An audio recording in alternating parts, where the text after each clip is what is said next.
Good morning students and my dear friends. Now I am study the sequence and series. It is a very important chapter and please understand what I am say. So please see in the notebook sequence and series.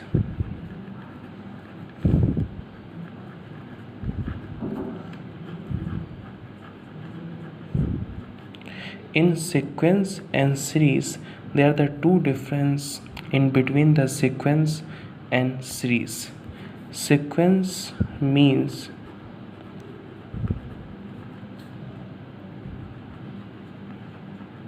ऐसे number जिसके बीच में जैसे कि comma होता है उसे हम लोग सीक्वेंस एंड सीरीज़ कहते हैं और ये इन्फिनिटी तक जाते हैं और nth टर्म तक भी जा सकते हैं।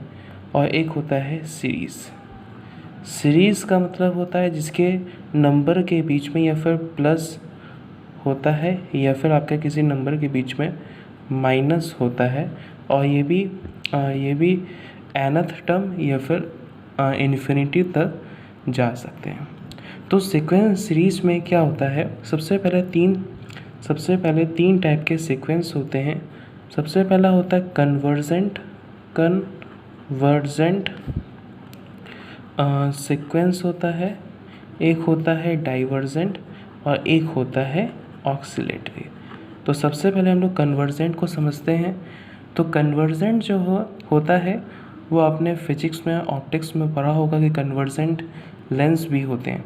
तो मैथमेटिक्स में हम लोग कन्वर्जेंट सीक्वेंस को किस फॉर्म में लिखते हैं, तो एक होता है limit N extend to infinity होता है और A N two is equal to जब फाइनाइट नंबर आपका आता है तो उससे हम लोग कन्वर्जेंट सीक्वेंस के नाम से जानते हैं। तो ये आपका ए एन क्या होता है कि जो आपका ए एन दिया गया है, ये जो ए एन है ये आपका जनरल टर्म है। क्या है? जनरल टर्म भी कह सकते हैं या फिर आप एक nth टर्म भी कह सकते हैं, ठीक है ना। तो एक एग्ज़ाम्पल आपको हम लेते हैं, जैसे a n is equal to 1 to the power n दिया गया है। इसका आप लिमिट निकालते हैं तो limit n extend to infinity A N की जगह क्या लिख देंगे, 1 to the power 1 upon to the power n लिख देंगे, infinity 1 upon to the power n is equal to 0 आ जाएगा, क्योंकि टू दी पावर n जो होता है वो इन्फिनिटी होता है और 1 upon infinity is equal to 0 आपको कर देगा। सेकेंड जो टाइप होता है वो आपका होता है डाइवर्जेंट होता है। क्या होता है? डाइवर्जेंट सीक्वेंस के नाम से हम लोग जानते हैं। तो डाइवर्जेंट भी हमने ऑप्टिक्स में हमने समझा होगा फिजिक्स में, लेकिन मैथमेटिकली इसे कैसे रिप्रेजेंट करते हैं तो देखते हैं। तो होता है limit N extend to infinity, इसमें भी होता है और इसमें भी ए एन होता है। ए एन क्या होता है पहले बताया था, या फिर जनरल टर्म होता है या फिर कोई भी nth टर्म से हम लोग जानते हैं। तो ये फिर इन्फिनिटी आएगा या फिर माइनस इन्फिनिटी आपका आना चाहिए। तो ये डाइवर्जेंट सीक्वेंस के नाम से जानते हैं। तीसरा जो होता है वो आपका होता है ऑक्सीलेटरी। ऑक्सीलेटरी का मतलब क्या होता है, जब एक ही नंबर बार बार आता है, जब एक ही नंबर जो है आपका वो बार बार आए उसे ऑक्सीलेटरी सीक्वेंस के नाम से हम लोग जानते हैं। जैसे for example limit N extend to infinity -1 to the power आपको n दिया गया है। तो n एक्सटेंड टू इन्फिनिटी का मतलब क्या है? लिमिट में तो ये होता है ना कि n एक्सटेंड टू इन्फिनिटी का मतलब होता है कि इन्फिनिटी की तरफ जाना, पूरा पूरा इन्फिनिटी नहीं होता है लेकिन इन्फिनिटी की तरफ अप्रोच करना। तो उससे हम लोग क्या कहते हैं, ऑक्सीलेटरी सीक्वेंस के नाम से भी पता लगते हैं, चलेगा क्या होता है ये। तो limit n extend to infinity है तो -1 टू दी पावर n है। तो मतलब जैसे कि n की वैल्यू हम n एक्सटेंड टू 1 की तरफ जाएगा तो इसकी जो वैल्यू आएगी वो -1 आएगी, और जब n की वैल्यू 2 की तरफ जाएगा तो इसकी वैल्यू आपकी 1 आएगी। इसका मतलब क्या है कि इसकी जो वैल्यू है वो -1 से और 1 के बीच में लाई करेगी, मतलब -1 आएगा या फिर 1 आएगा, -1 आएगा या फिर 1 आएगा। तो इसे हम लोग ऑक्सीलेटरी सीक्वेंस के नाम से जानते हैं। इसमें क्या होता है, limit n extend to infinity होगा तो ये फिर इन्फिनिटी आना चाहिए या फिर -इन्फिनिटी आना चाहिए, तो डाइवर्जेंट सीक्वेंस कहते हैं। और कन्वर्जेंट सीक्वेंस का मतलब क्या होता है कि फाइनाइट नंबर आपका आना चाहिए, तो इसे कन्वर्जेंट सीक्वेंस कहते हैं। और सीरीज़ का मतलब क्या होता है, जिसमें प्लस और माइनस हो किसी नंबर के बीच में, तो उसे सीरीज़ कहते हैं। और सीक्वेंस का मतलब होता है कि बीच में कॉमा होना चाहिए, तो उसे हम लोग सीक्वेंस कहते हैं और इसे हम लोग सीरीज़ कहते हैं। अभी हम लोग देखते हैं what is a monotonically sequence किसे कहते हैं। मोनोटोनिक सीक्वेंस किसे कहते हैं, मोनोटोनिक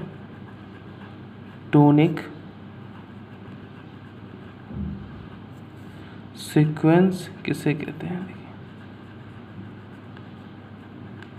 मोनोटोनिक का मतलब क्या होता है, मोनोटोनिक सीक्वेंस जो होते हैं वो भी, इसमें भी 2 टाइप होते हैं। पहला टाइप क्या होता है, या फिर वो मोनोटोनिक इंक्रीजिंग होगा या फिर मोनोटोनिक डिक्रीजिंग होगा। तो मोनोटोनिक सीक्वेंस में क्या होता है, एक होता है मोनोटोनिकली इंक्रीजिंग होता है,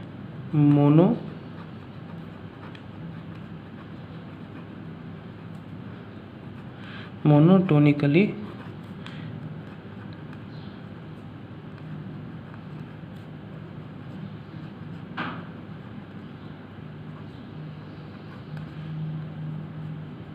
इंक्रीजिंग होता है।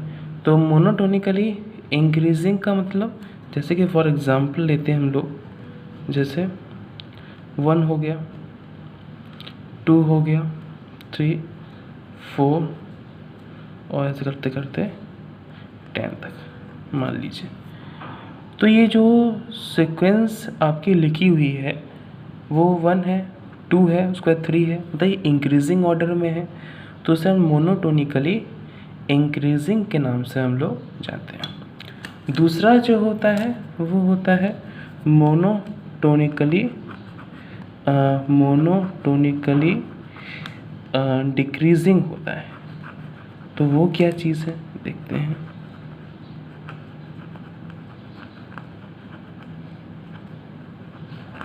तो फॉर एग्जांपल देखिए, जैसे 1 हो गया, उसके बाद 1/2 हो गया, 1/3 हो गया, 1/4 हो गया और 1/5 हो गया। ऐसे करते करते 1/10 मान लीजिए। इसमें क्या देखा होगा, 1/2, उसका 1/3, ये डिक्रीजिंग ऑर्डर में है, तो मोनोटोनिकली डिक्रीजिंग के नाम से हम लोग जानते हैं। तो इस लेसन को समझने से पहले कुछ लिमिट के कुछ फॉर्मूला आपको याद होने चाहिए, तभी आप इस चैप्टर को अच्छे से कर पाएंगे। तो पहला जो फॉर्मूला है वो आना चाहिए कि limit n extend to infinity, bracket लगाएंगे, 1 plus lambda upon n to the power n आपका होता है, तो इस equal to e to the power e to the power lambda आपका हो जाएगा। दूसरा क्या पॉइंट है देखते हैं। दूसरा point the limit N extend to infinity होगा और यहाँ पर आपका होगा log n और टू दी अपॉन n होगा तो इस इक्वल टू 0 आपका आना चाहिए। सी देखते हैं, तीसरा फॉर्मूला क्या होता है, जब limit n extend to infinity होगा और x to the power n है इज इक्वल टू 0 आना चाहिए। और ये कब आता है, जब x की वैल्यू 1 से छोटी होनी चाहिए। नहीं, क्योंकि 1 की पावर 2 रखेंगे तो 1 ही आएगा, लेकिन 0.5 की पावर 2 रखेंगे तो 1 से छोटा आएगा। जैसे जैसे वैल्यू 1 से छोटी होती जाएगी वैसे वैसे वो 0 की तरफ होता चला जाएगा। चौथा जो फॉर्मूला है वो क्या है, limit n extend to infinity हो गया और ये दिया गया है n x to the power n is equal to 0, ये भी 0 होता है। और इसमें जो x की जो वैल्यू है वो 0 से लेकर 1 के बीच में होता है। ये जो 4 फॉर्मूले आपको लिखाए हैं ये बहुत इम्पॉर्टेंट फॉर्मूला है और इस फॉर्मूले का हम लोग यूज़ सीक्वेंस एंड सीरीज़ को क्वेश्चन को सॉल्व करने के लिए यूज़ में लाएंगे। ठीक है स्टूडेंट, समझ में आया आपको? और बाकी जो आगे का है वो नेक्स्ट वीडियो में मैं आपको